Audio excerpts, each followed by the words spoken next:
linkage to help bridge the gap between the academic theory and practical application, enhancing our relevance and impact. Research and innovation will increase our volume of research, publication, innovation, outreach, and public service, contributing to knowledge advancement and societal development. Quality assurance is paramount to our success. We will achieve this through strategic staff recruitment, ongoing staff development and retention, and acquisition of state-of-the-art equipment for laboratories, workshops, and farms. Under the guidance of University Council, we will continue to build a strong and cordial relationship with our stakeholders and partners. Together, we'll drive our institution toward a future of excellence, innovation, and service.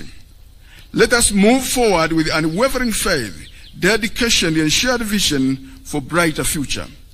We shall always be propelled by our university mission to provide and advance holistic quality Christian education which develop men and women to be earnest seekers of truth and be equipped with the appropriate knowledge, skills, and the attitude for service to God and humanity.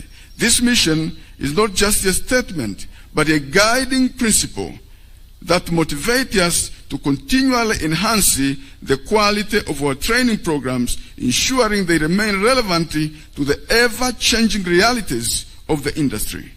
Our university is distinguished by its diverse array of programs, which are spread across our various schools.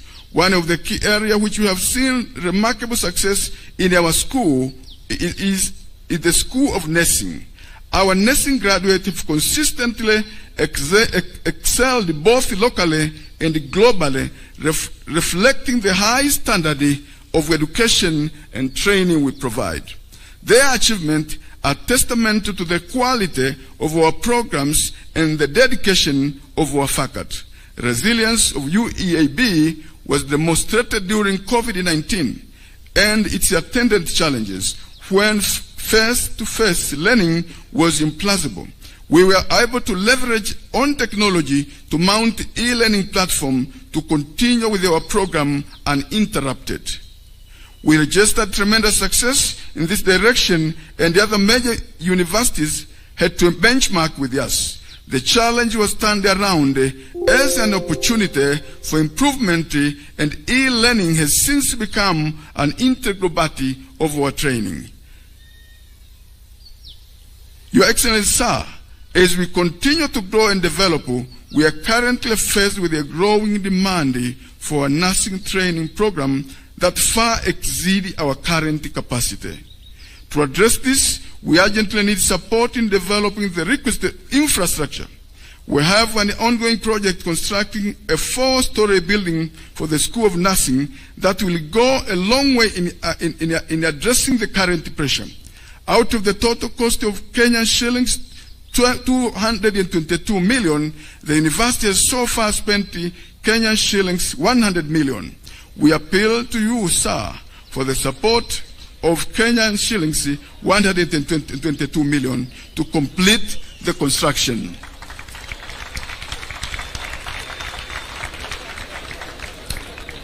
As a phase-based institution, our focus is on holistic capacity building of human resources rather than the profit.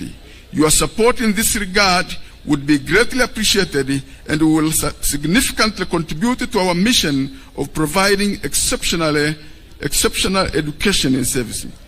In concluding, Chief Guest, Your Excellency, sir, ladies and gentlemen, allow me to extend my heartfelt congratulations to all our graduates.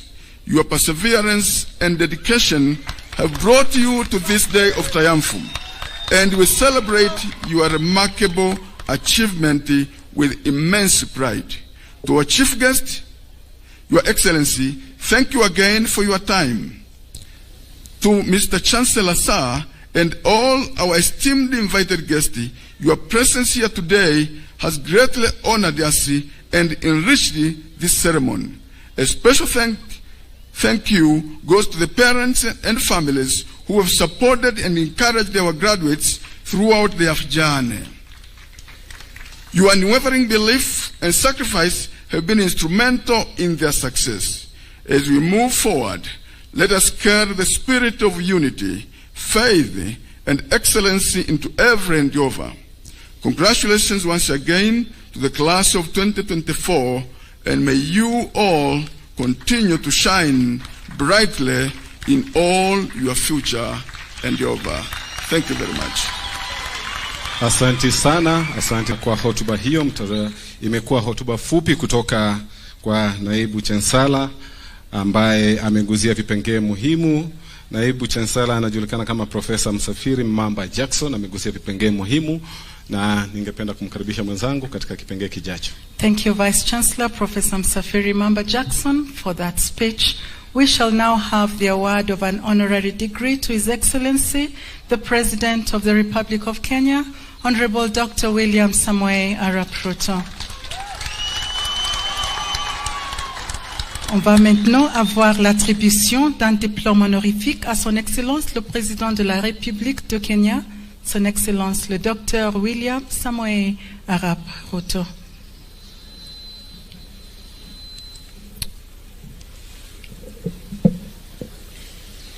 I'm privileged to read the citation for nomination of His Excellency Dr. William Samoei Ruto, PhD, for the award of honorary degree.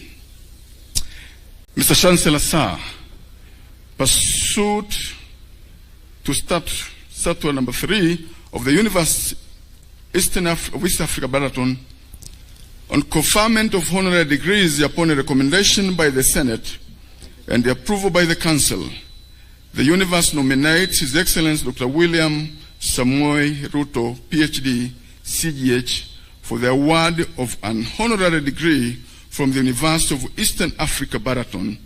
Dr. Ruto's distinguished career is marked by extraordinary achievements in leadership and an unwavering commitment to the service to humanity. His Excellency Dr. Ruto was born in Sambuti village in Kamagut, now in Wasini Gusho country, to Daniel and Sarah Cheroit. He was raised in a religious and hard-working family. Honorable Ruto attended Korotet Primary School and then Waring Secondary School before proceeding to Kapsabet High School. Eventually, he enrolled at the University of Nairobi, where he graduated with a BSc in Botany and Zoology in 1990. He later earned both an MSc, that is 2021, and PhD in 2018 in the same institution. Dr. Ruto has demonstrated unparalleled leadership throughout his extensive public service career, starting as a youth leader before serving as a member of parliament for Eldoret North constituency from 1997 to 2012. Deputy President from 2021 to 2022, when he was elected to the President of the Republic of Kenya. His resilience, courage, and energy have been the hallmark of his leadership and influence. He has served as Minister for Education, where his impact is felt to date. During his tenure, he ensured that the backlog of students waiting for over 1 year after completing secondary school education to join university was cleared. During his time, he brought about significant reforms in the higher education and ensured that the country college and universities maintained higher training standards. His tenure in the ministry was brief but impactful. While serving in the Ministry of Agriculture, he pioneered the introduction of subsidized fertilizer program that was later to be revived when he became president. Food crisis that was hitherto a stumbling block to development found a panacea in the fertilizer program. The price of maize, which is the staple food of the country, reduced by more than half as a consequence of his policy intervention.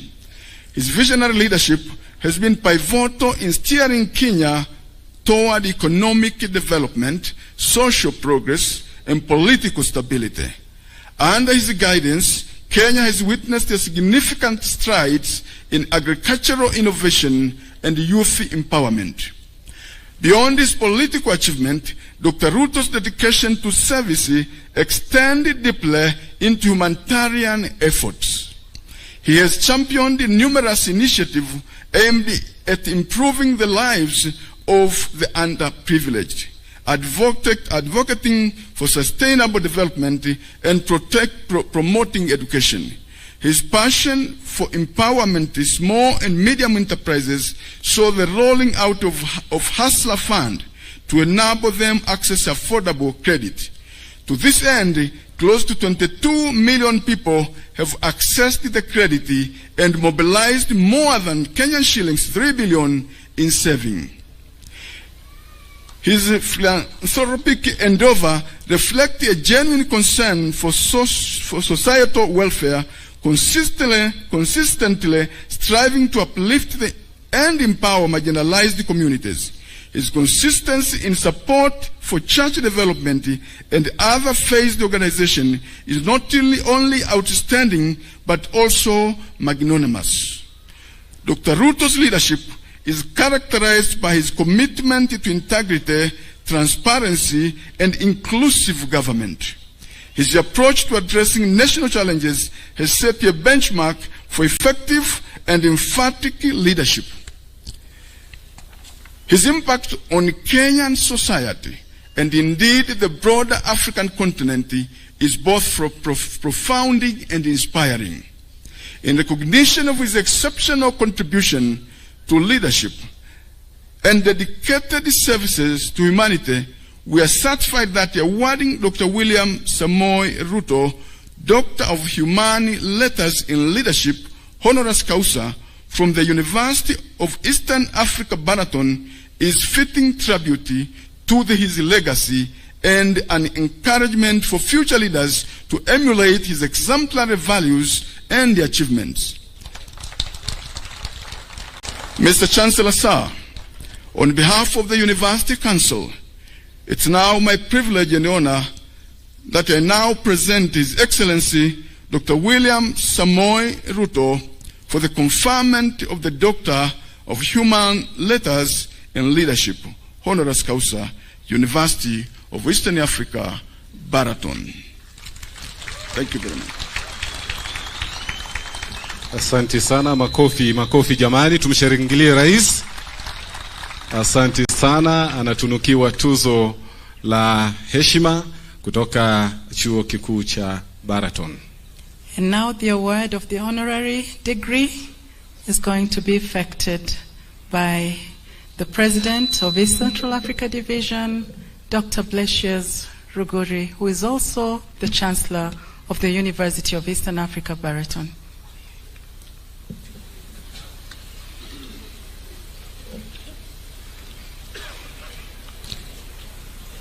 Your Excellency, sir, by virtue of the powers conferred upon me by the University Council, pursuant to the authority, the charter given by the government of the Republic of Kenya, to the University of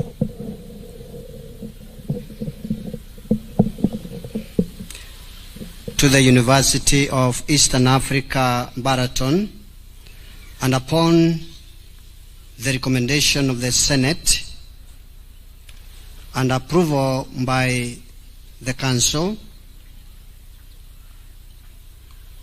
I now confer upon you, Your Excellency, the degree of Doctor of Humane Letters in Leadership, honoris causa, that you have merited as per the citation that was presented by the Vice Chancellor of the University of Eastern Africa, Baraton. And with this, I wish to invite you, Your Excellency,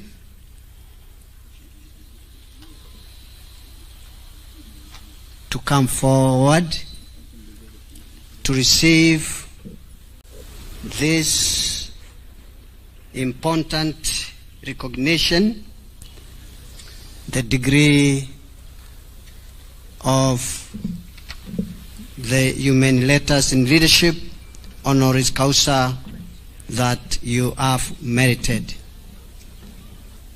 The Thank you President. very much. I am happy I did not need to invite our appropriate leaders to come forward with His Excellency.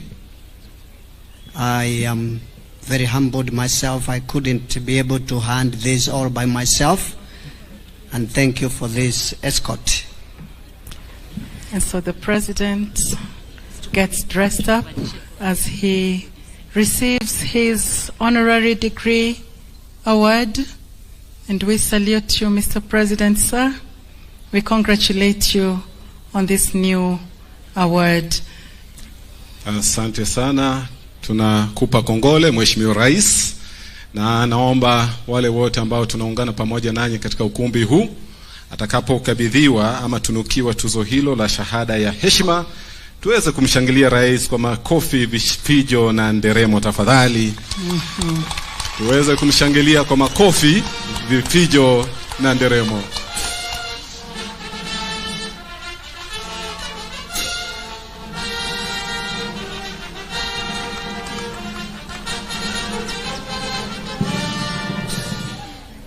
Let's applaud our president. Makofi, makofi, makofi tafadhali. Award. Makofi kabisa. Tuweze kumshangilia rais. Si rahisi. Yes. Ni tuzo.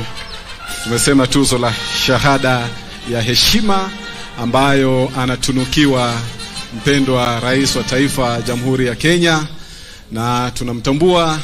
Tunazidi kukuombea kila kunapokucha na kuchwa kwamba Mwenyezi Mungu azidi kukupa hekima ya kuweza kuongoza taifa hili kwa mwongozo wake. Voilà le président de la République de Kenya qui vient d'être attribué un diplôme honorifique et on prie que Dieu va le bénir tout au cours de son travail. Félicitations, congratulations, hongera to our president. Asante sana.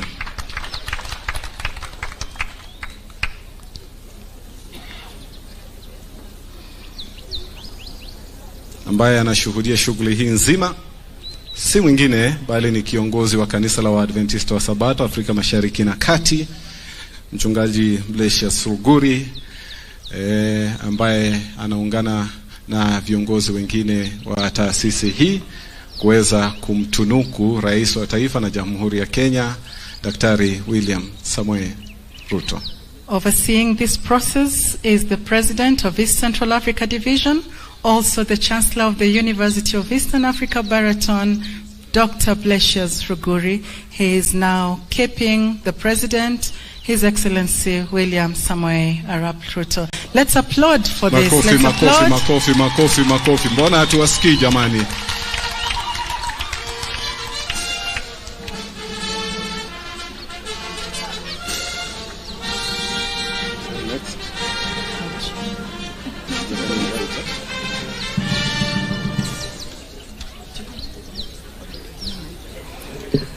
Congratulations to our President, His Excellency William Samoei Arap Ruto. They do a small photo session, and we have a new degree holder in the name of Dr. William Samoei Arap Ruto, the President of the Republic of Kenya. Asante. Kwa sababu ya kumbukumbu wanapiga picha pale ili nyaraka hizi ziweze kuenda katika vitabu vya kumbukumbu, na tunazidi kumpa kongole rais wetu mpendwa Daktari William Ruto. Let's applaud them one kutunukiwa. Asante sana. Asante sana, tunashukuru sana. Kongole.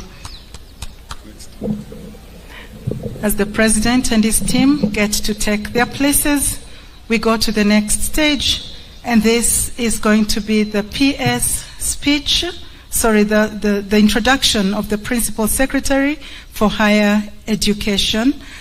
This is also going to be led by Dr. Blesius Ruguri.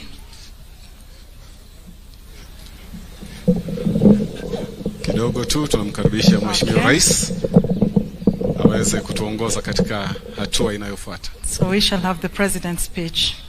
Thank you very much. Please, let's take our seats. The Chancellor, distinguished members of the University Council, esteemed faculty and staff, the graduating class of 2024, family, friends, distinguished guests, ladies and gentlemen. I am humbled and deeply honored to accept the honorary degree of Doctor of Humane Letters in Leadership from the University of Eastern Africa, Baraton. I must say that it is the first time ever that I have accepted a honorary degree from any university.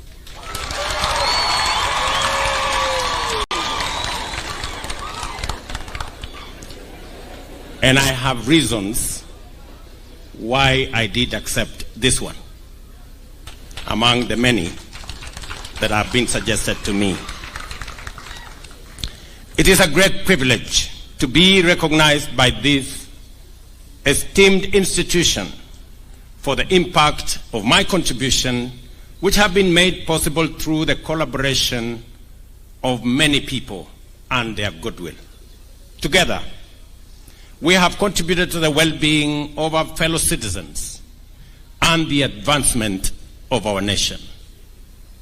I therefore take this opportunity to acknowledge the support of countless individuals, communities, and organizations across the country who have partnered with me through my public career, dedicating their effort, their time, their skills, and energy to the betterment of our society and our nation. I feel challenged that this very moment to reflect deeply on the impact of my efforts and contributions, particularly on how they align with the fundamental values and principles that this university holds dear.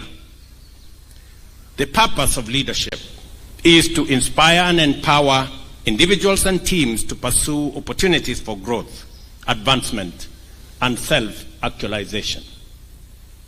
Without values, leadership is not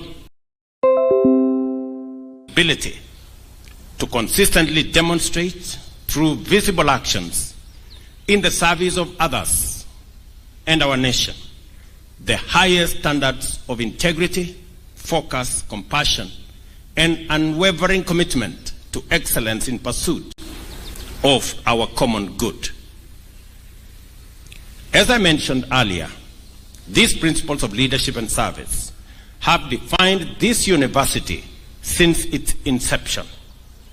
I am proud to be associated with its work, values, and example. I am very proud to receive my very first honorary degree from the first chartered university in Kenya. With immense gratitude and humility, I accept this recognition and the honor of the Doctor of Humane Letters in Leadership from the University of Eastern Africa, Baraton. It is a privilege to join the university's distinguished convocation alongside the graduating class of 2024. This degree will serve as a constant reminder of my responsibility to contribute fully in the advancement of knowledge, to drive positive change, and to help create a future for Kenya where leadership is synonymous with integrity and excellence in service. I believe that these are the indispensable qualities of servant leadership, which is exactly what our nation needs at this moment in our journey of transformation. I am persuaded that the values, the Christian values, the godly values that Baraton stands for and its exemplary leadership and integrity are values that are aligned with what I believe in as a person. And I am very proud that this moment there is a convergence in what I believe in and what this great institution believes in. Thank you very much.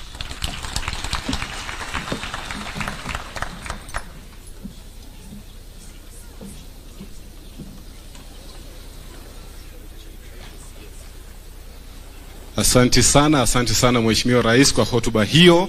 Amegusia vipengee muhimu, naomba kwamba tuweze kumpa makofi, shangwe na vigelegele tafadhali. Let's applaud the President of the Republic for his speech. Thank you very much, Mr. President, sir.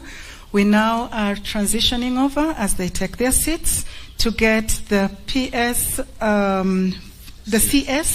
the CS for education to come and give their speech.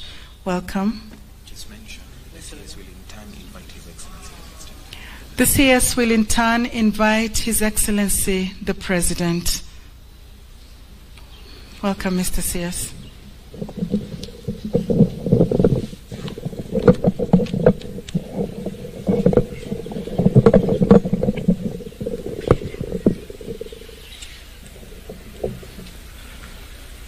Your Excellency the President of the Republic of Kenya and the Commander-in-Chief of the Kenya Defence Forces, Dr. William Samoei Ruto, Your Excellency the Governor of Nandi, Honorable Stephen Sang, together with all other governors present here today,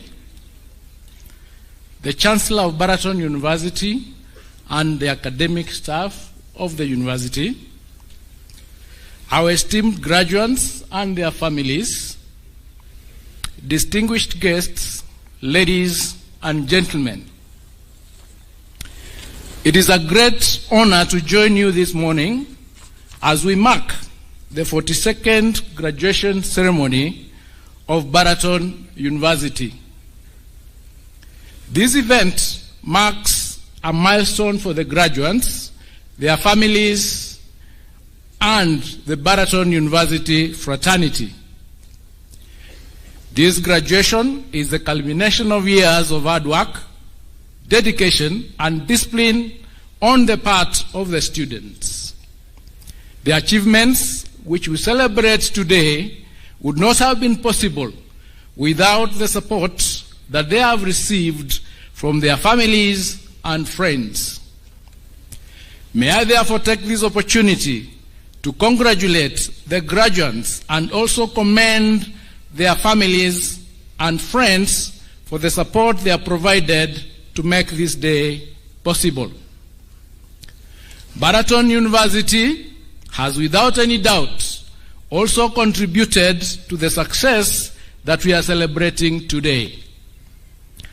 As we congratulate the graduates for their excellent achievements, we also express our gratitude to the university community and its leadership for the role they have played in the holistic development of the graduates. Your Excellency, this university is one of our premier faith-based institutions of higher learning.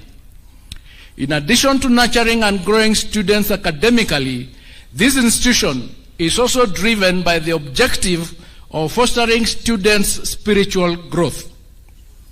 The essence is to provide value-based education and training to the students. This approach, which aims at the holistic development and transformation of an individual, is the direction we have to go as a country. It ensures that our graduates who are intellectually grounded and also motivated by positive moral values in their career and life pursuits. I have no doubt, therefore, that the men and women we are celebrating today are adequately armed with the knowledge and skills they require for the next phase of their lives. In keeping with its tradition, this great institution has built in them a value-driven foundation that is needed to contribute to the betterment of Kenya and the world at large. Your Excellency, the value-based education is in fact a critical pillar of both the competency-based curriculum and the competency-based education and training that we continue to roll out in our education system under your very able leadership. I am confident that once the new curriculum runs full cycle across all the levels of education, our education system will cement its place in the world as one of the best. As part of this process, we are working with our universities to ensure that they are ready for the CBC cohort in 2029. As we do this, we are also implementing various reforms that are designed to enhance access, equity, and quality across all the levels of our education system. These include the student-centered funding model for higher education. Your Excellency, we have reoriented the processes under the funding model to make it more responsive to stakeholder concerns. As we gather here today, students due to join universities are receiving their revised admission letters, clearly indicating their respective household contributions to their fees. All public universities would have completed this exercise by tomorrow, the 19th of August 2024. In addition, Your Excellency, to enhancing access and equity in higher education financing, the student-centered funding model also seeks to revitalize our public universities and to place them on a path to sustainability. What our universities must do, however, is also to take deliberate measures to assure their own relevance and sustainability going into the future. Our universities, both public and private, must reinvent themselves and strengthen their foundations for greater resilience in the turbulent economic environment. We urge each of our universities to create a competitive edge for itself. Universities need to develop relevant niche areas that will make them unique, competitive, and attractive. This is the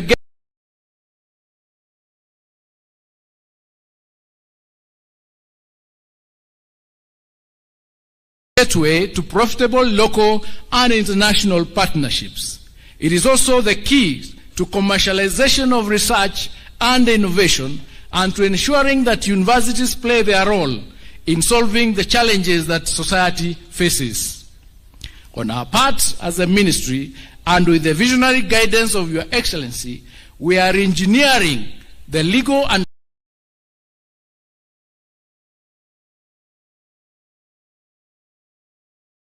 policy frameworks to create an environment that enables universities to thrive.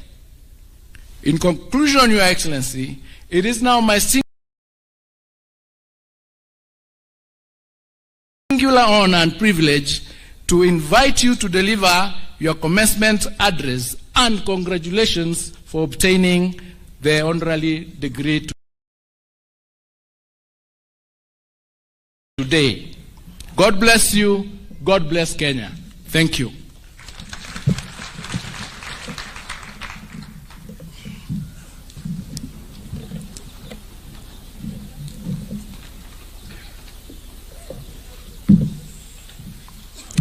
Thank you very much. We can take our seats. The Chancellor of Baraton University, the Board of Trustees, University Council, Mr. Vice Chancellor, all leaders present, leaders of the Seventh-day Adventist Church, graduating class of 2024.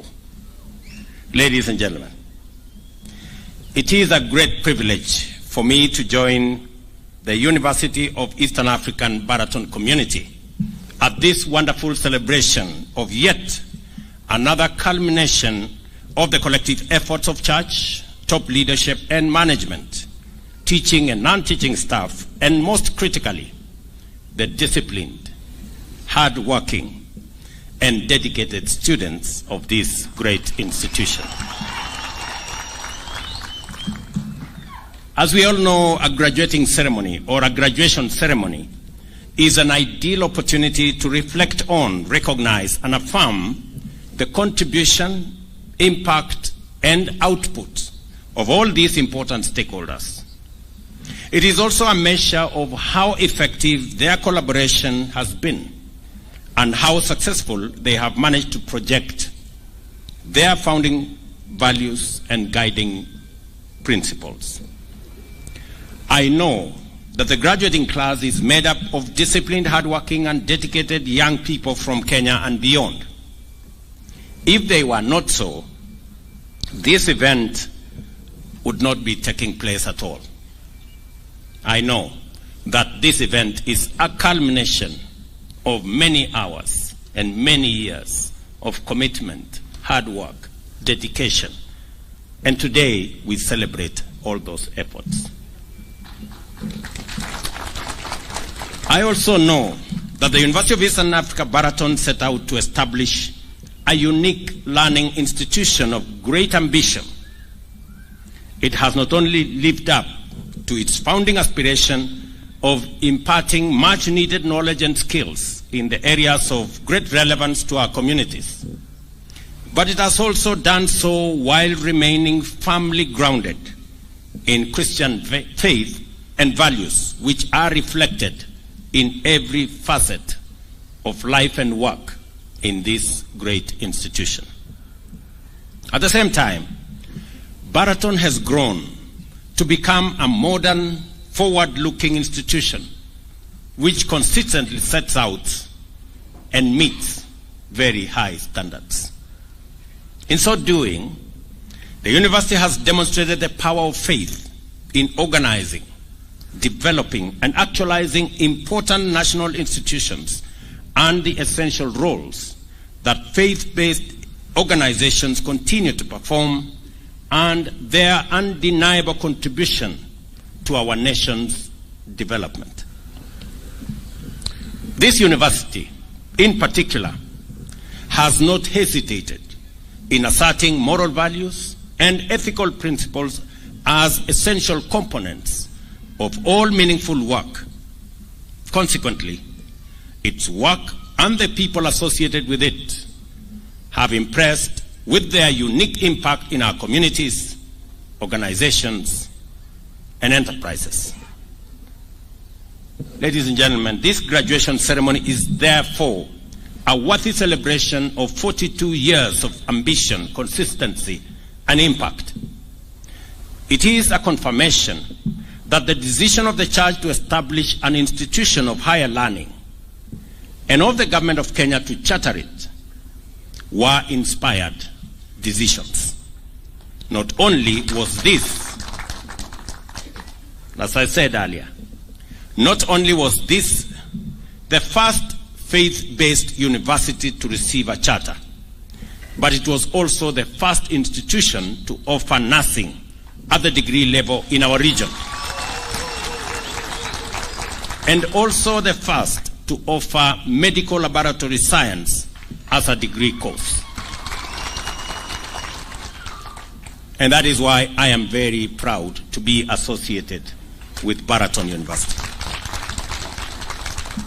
The reason why our universal healthcare agenda has taken off is that the legacy of this university enabled Kenya to establish a robust pool of human capital in our healthcare ecosystem.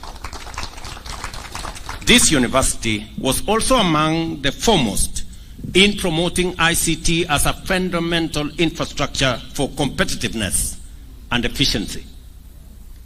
Not only has it led the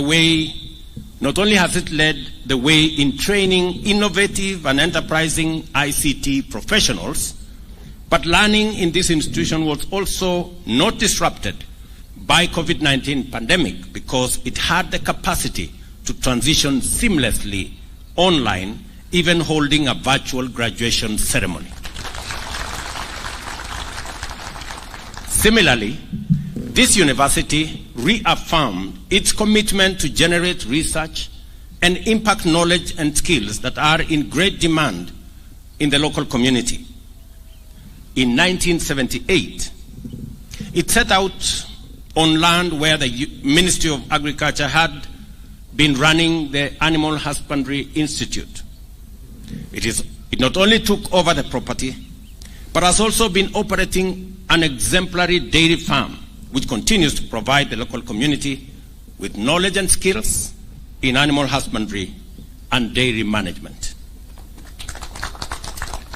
After 46 years of ambition, consistency, and commitment to impact service, it is now evident that the University of Eastern African Baraton is a formidable institution which delivers without fail. It is time to translate nearly half a century of excellent achievement into a radical vision for the future based on intentional endeavor to contribute to Kenya's national transformation and to change the world positively through faith-based education and leadership. I dare say it is time to align firmly with a collective desire of Kenyans for rapid positive change, develop and deliver innovative solutions, and provide leadership for the future grounded on excellence, efficiency, integrity, and compassion. The world today is confronted with multiple complex and dynamic threats and challenges, a number of which pose existential implications for humanity and all life on Earth. Climate change and the threat of pandemics are the foremost of these risks. On another level, food and nutrition security, threats ranging from biotechnology to cybersecurity, will continue to loom large over us. The world today has vast opportunity and unprecedented potential for success, not only for individuals, but also for communities, organizations, and nations. Globalization has escalated the scale of transformative possibilities to levels that were not imaginable only 2 decades ago. I want to ask Baraton University to take its place, seize the opportunity, and provide leadership in this complex and changing world, because you can do it. To successfully confront the threats, navigate the complexity, and exploit the opportunities before us, we shall have to develop the capacity to engage with technology and practice innovation boldly and ambitiously. This university has grown and shown that it is capable of doing precisely that, and young citizens, like the graduating class of 2024, are exactly whom we need to make it happen. I hope the graduating class of 2024 will not let us down. I encourage you, all of you, to face the future with both confidence and ambition, with courage and integrity, and with boldness as well as imagination.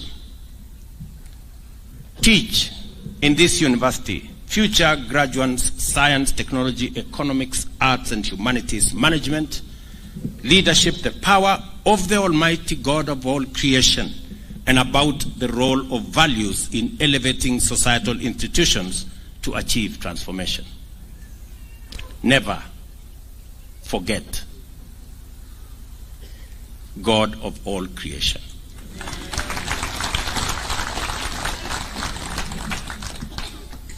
And As I said earlier in my acceptance speech, I am very proud that today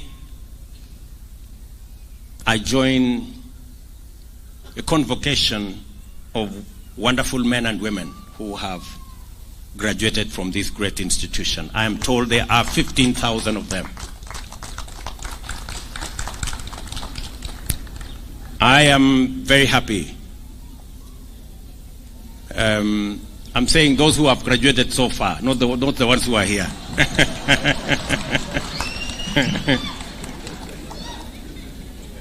And I am very happy that in the citation, a few things have been mentioned about my contribution. Let me mention two of them. One of them is the decision to deal with a challenge that existed for between 10 and 15 years. We had students waiting for almost 2 years before they could join university. When I became Minister for Higher Education, I decided that it was time to eliminate this challenge that had been with us for a long time and nobody wanted to make the decision because it was difficult. When I made that decision and provided the leadership for us to get out of that conundrum, I received a lot of flack.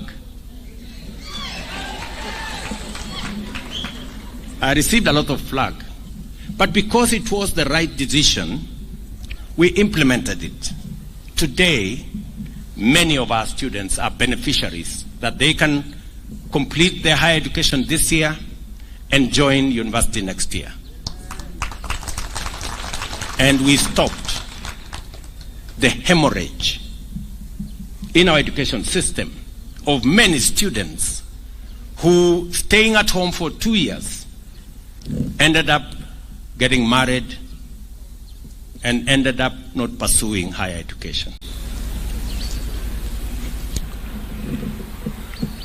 The other decision that I was confronted with is the format of our education. For years, Kenya concentrated on formal education and very little of technical education. When I became Minister for Higher Education, and having assessed our skills audit and realized that we were way behind many countries in matters technical education, I began the journey to reposition technical education in our education system. I remember the Vice Chancellor of Moi University then writing an opinion in the newspaper and saying how wrong I was. But today, we have grown students in our technical education ecosystem from about 20,000 then in 2009. Now we have close to 700,000 students in our technical education. And we are making tremendous progress. It was a difficult decision then. Today, we all share in its outcome. I know many people contributed, many people worked with us to make that a reality. I am also persuaded now, as I was then, that we need a funding model that is not focused on the university, but focused on the student. A funding model that will not leave any child in Kenya behind. A funding model that recognizes that there are children from vulnerable families. I don't think it is correct for all of us to assume that we are all the same and that students from vulnerable families don't need affirmative action. They do. And that is why, in this new model, we are increasing scholarship and loan for students from vulnerable families from 80% to 95%. I am persuaded that it is the right thing to do. And so, as it was difficult before, so it is now, but the right decisions need to be made anyway. We will celebrate them further down the road. To the class of 2024, I congratulate you on your hard work and achievement. I wish you success as you go forth into the world. Practice your professions and actualize your great potential for the benefit of your families and your nation. I pray fervently that your wisdom, integrity, and strength increase as you put your knowledge and skills to the service of God, our Creator, our nation, and to our fellow citizens. Thank you very much. My very best wishes. Well done. God bless you. Thank you very much.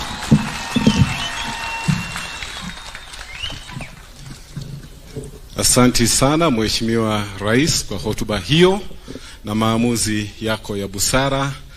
Kuna vipengee muhimu ambao umegusia pale. Karibuni, mnaweza keti tafadhali. Tunashukuru sana kwa sasa Mheshimiwa Rais kwa hisani yako. Naomba kwamba utukubalie tuweze kuwakaribisha wana University of Eastern African Baraton Choral waweze kutupa wimbo mmoja utakao mkaribisha Daktari Paul Wahonya ambaye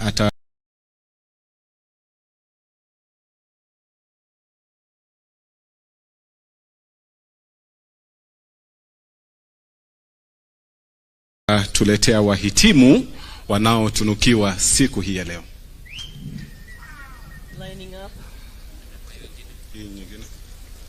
Lining up is the University of Eastern Africa Baraton Choral. Your Excellency, Dr. William Ruto, the Chancellor of the University of Eastern Africa Baraton, the Vice Chancellor, and all other dignitaries in attendance.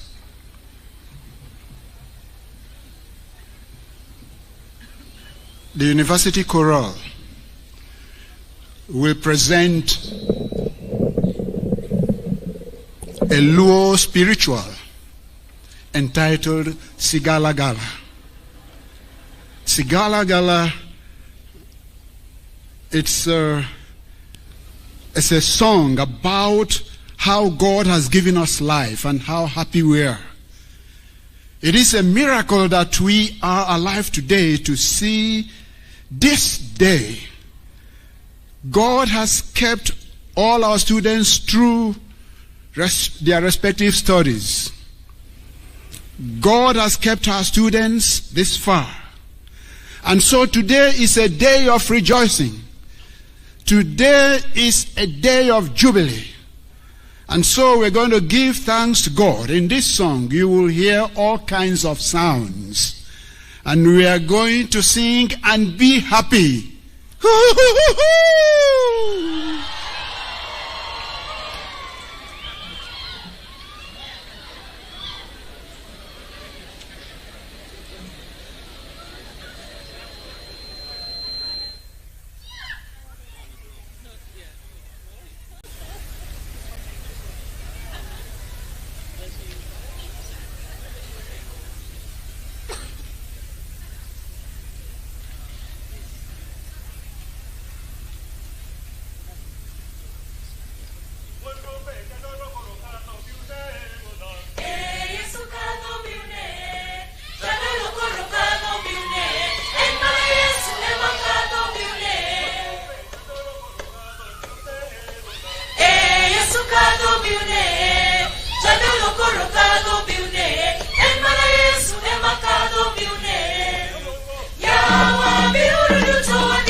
His Excellency, Honorable Dr. William Samuel Ruto,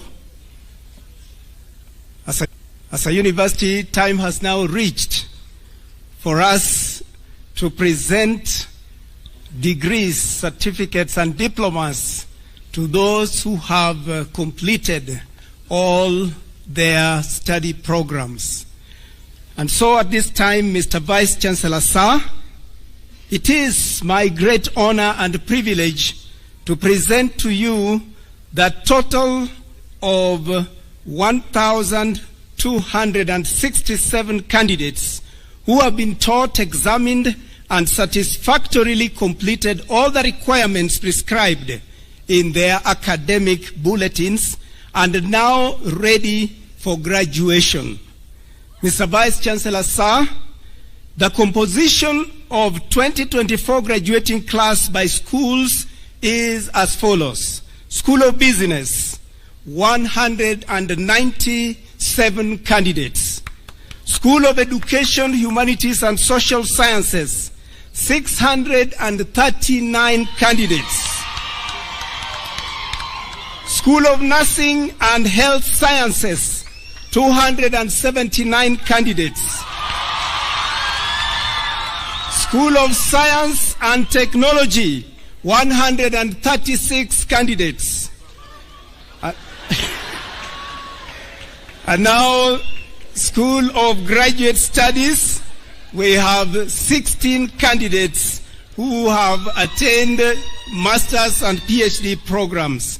Now, at this time, Mr. Vice Chancellor, sir, allow me to invite the respective school deans to present their candidates for the conferral of their degrees, diplomas, and certificates. We shall start with the School of Business. Professor Ibeneme will present. School of Education, Humanities, and Social Sciences. Professor Rabach will present. School of Nursing and Health Sciences. Professor Dr. Lorraine will present. School of Science and Technology, Professor Paul Francis will present, and School of Graduate Studies, Professor Ramesh will present. Thank you very much.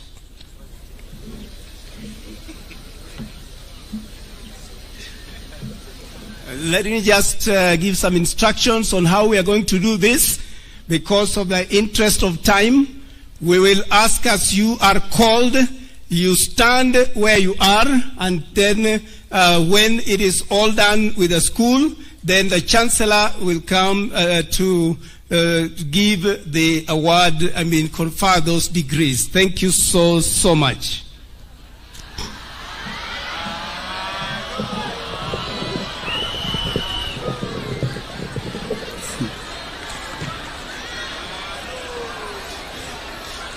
Your Excellency, Dr. William S. Ruto, the Chancellor, Dr. Pastor Ruguri,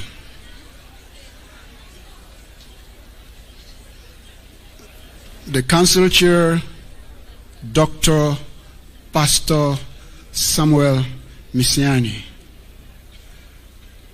Excellency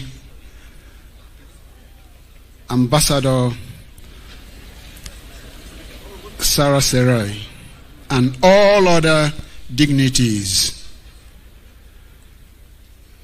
Mr. Vice Chancellor, sir, it gives me great honor and privilege to present to you the total of 197 candidates from the School of Business who have been taught, examined, and satisfactorily completed all the requirements prescribed in their academic bulletins.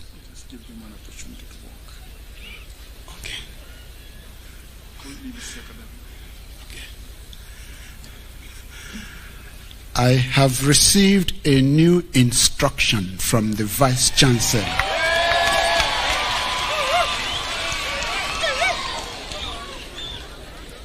As your name is pronounced, you are expected to walk.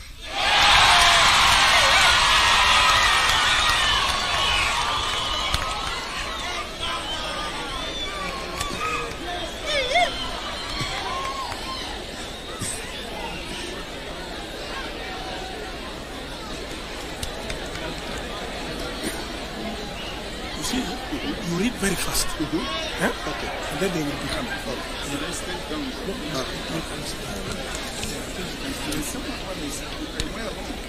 All right, listen carefully. And I think so many decisions has been made there since we have the highest position in the country that is right here. These commendable recommendation has been made. So students, you walk very fast when your name has been called. Now, Bachelor of Business Administration in Accounting. We have one first class honors, Valerie Abuk Jepchichir. Second class honors, upper division, Austin Do Odoyo.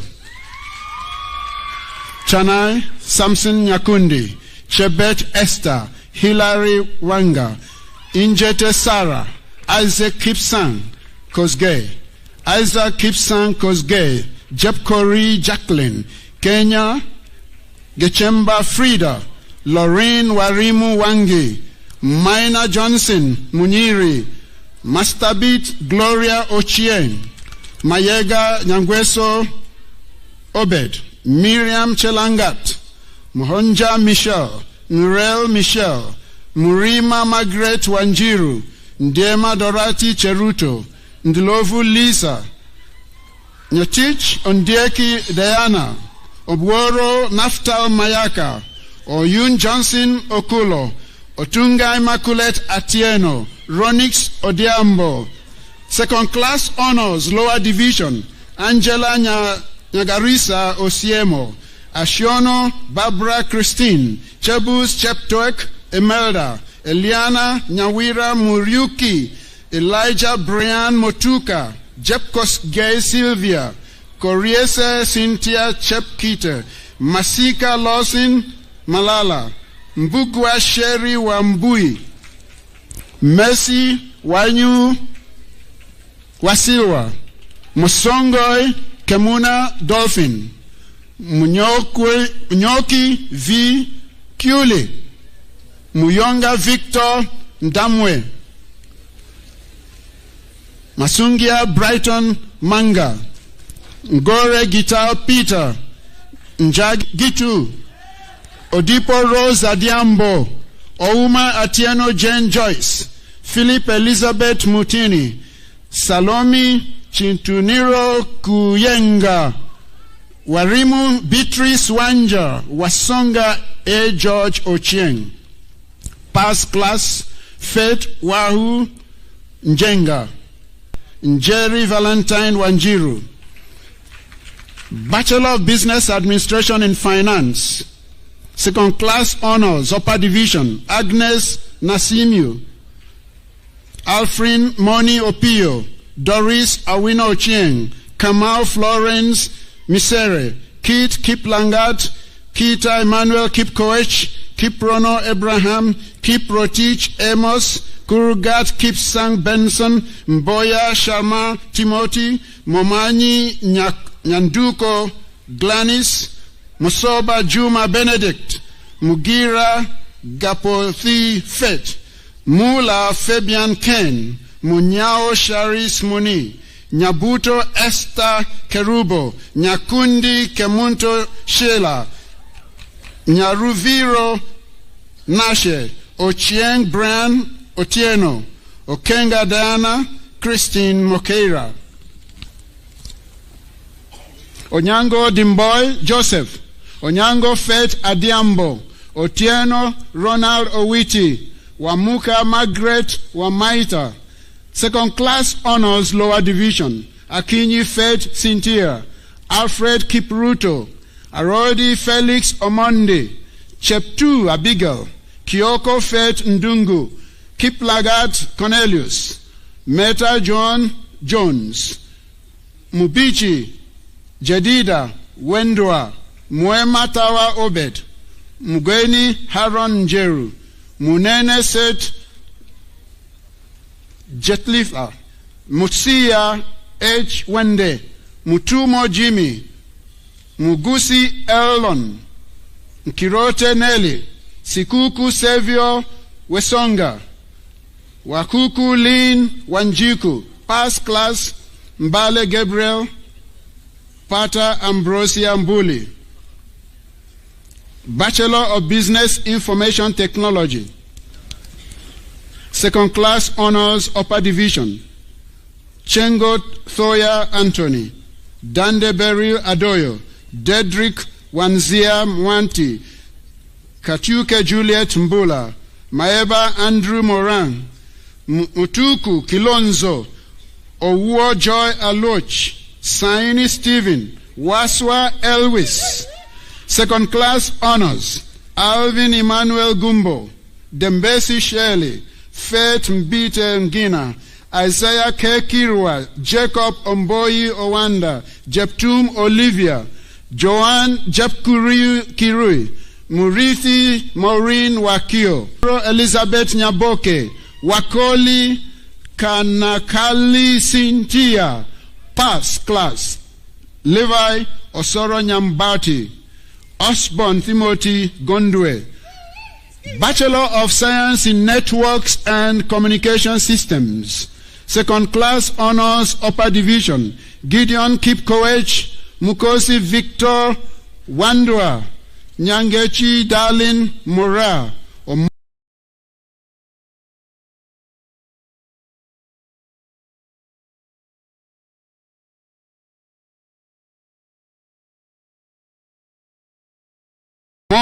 Omweno Monda Samuel, Ciro Nobet, Second Class Honors Lower